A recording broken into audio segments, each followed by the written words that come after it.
Welcome back into the Friday Night 360 AZ preview show. I'm Haley Stasiak here with Jordan Ham. We are breaking down that Week 9 action now. Jordan, let's start out with Florence at Benjamin Franklin. Florence is 6-1. Benjamin Franklin is 7-1. Florence's senior quarterback Jared Wood has over 1,500 passing yards, and then Nolan Sussel is on pace to eclipse 2,000 rushing yards for the Gophers. For Benjamin Franklin, the run game is strong. They're going to have to put a focus on stopping running back Zach Jeffries, who has over 1,000 yards. Yeah, him and Chandler Miles have combined for 2,000 yards, 28 rushing touchdowns. And for both of these teams, they run the ball very well, and they stop teams. They just completely shut them down. In the case of Florence, they haven't given up double-digit scoring for a month. That was last against Blue Ridge, and that was 16 points. And then same thing goes for Benjamin Franklin. They get in the backfield a ton and really make life difficult for opposing offenses. So this could be a game where it's done by 8:15 because they're constantly running the ball. It could be a real just kind of grind them out. The clock's running and that sort of thing. So two really good teams going head-to-head in Florence and Benjamin Franklin. Ironwood Ridge at Cienega. We have talked a lot about the talent in Tucson, and specifically with these two teams. It's a big matchup. Ironwood Ridge is 6-2. Their losses come to Queen Creek and Marana Mountain View. Cienega is undefeated at 8-0. We've mentioned Ironwood Ridge's Nick Brawler. He's surpassed 2,000 rushing yards already. And then on Cienega's side, obviously Jamari Joyner, who is a dual threat quarterback. Yeah, a lot of really, really good talent on both sides. The matchup that I'm looking at is Jamari Joyner against Noah Polanes for Ironwood Ridge. He has 4 interceptions. This secondary as a whole, or this defense, I should say, 12 interceptions for Ironwood Ridge. But obviously the wrinkle that Jamari Joyner brings is his athletic ability and his ability to run as well, getting the ball out to guys like Terrell Hayward. But this is a very experienced team for Cienega, and like we've said, the talent in Tucson, I think, is stronger than most years. A lot of really good teams and really good matchups. These are teams, I think both of them really could make pushes in the playoffs to go relatively deep. Snowflake at Show Low. This is a rivalry game up in northern Arizona. Jordan, what's sticking out to you about this one? Well, it's two teams, again, that run the ball very well and don't give up a lot of points. In the case of Show Low, James Turner is on both sides of the ball. He's the second leading rusher and also leads the team in tackles. It seems like that Show Low team has a lot of versatile guys that can play both sides of the ball. And same goes for Snowflake.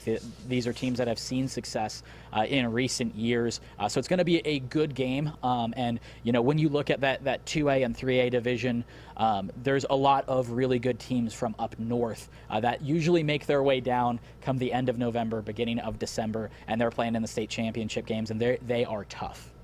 Deer Valley at Desert Edge. These are a couple of good programs on the west side with some solid offensive lines, and then you've got Milton Rogers and Trayvon Williams on defense for Desert Edge, and Des Melton for Deer Valley in the run game. He's the guy for the Scorpions. He's got over 1,300 rushing yards. Yeah, and I think with Desert Edge's defense, we haven't given enough credit to Trayvon Williams. He's a guy that has been a multi-year starter, made a ton of plays in the secondary, also played a little bit of running back, wide receiver, that sort of thing. But it starts up front with the offensive line for this offense. Austin Young, Maxwell Height, both just committed to New Mexico State. Tyus Jones, excuse me.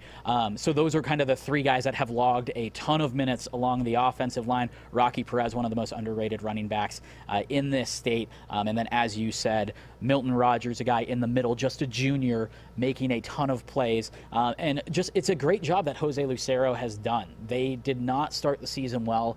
0-2. They've rattled off 6 straight wins. If they win this, then it's a 7-2 team going up against Verado. That's going to be a pretty good rivalry game to wrap up the final game of the regular season. But I think a lot of teams kind of rode off Desert Edge at the beginning of the year, but they've very quietly put together a very solid season. And then Deer Valley. I mean, Des Melton is one of the best athletes in this state. He's an absolute freak. He's done it for a couple years now. He has another year ahead of him. Colleges are starting to take notice. They also have a very good offensive line with Joey Ramos and Xavier Delgado. Brandon McCray, I know, was beat up a little bit and out with an injury, but that's another really good offensive line as well.